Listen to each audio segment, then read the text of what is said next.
हातकणंगले इथं राहणारा सुशांत शांतीनाथ पाडळकर हा पदवी पूर्ण केल्यानंतर स्पर्धा परीक्षेची तयारी करत होता, पण त्यामध्ये त्याला यश आलं नव्हतं. तो चांगल्या नोकरीच्या शोधात होता, पण त्याला चांगली नोकरी मिळत नव्हती. त्यानं अनेक ठिकाणी नोकरीसाठी प्रयत्न केले. 8-10 दिवस झाल्यानंतर तो नोकरी सोडून परत दुसऱ्या ठिकाणी जायचा. त्यामुळे तो वैफल्यग्रस्त झाल्यानं त्याची मानसिक स्थिती बिघडली होती.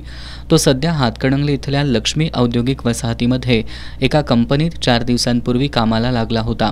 काम आटोपून सायंकाळी घरी आल्यानंतर वडिलांना बाहेर जाऊन येतो असं सांगून आपल्या मोटरसायकलवरून तो कुंभोज इथल्या वारणा नदीच्या पुलावर गेला. तिथून त्यानं नदीपात्रात उडी मारली. ही घटना मासेमारी करणाऱ्या नागरिकांनी पाहिली. त्यांनी त्याला वाचवण्याचा प्रयत्न केला, पण त्यात त्यांना यश आलं नाही. 3 दिवस त्याचा शोध सुरू होता. आज दुपारी त्याचा मृतदेह कुंभोज हिंगणगाव दरम्यान नदीपात्रामध्ये तरंगताना आढळून आला. या घटनेची नोंद हातकणंगले पोलीस ठाण्यात झाली आहे.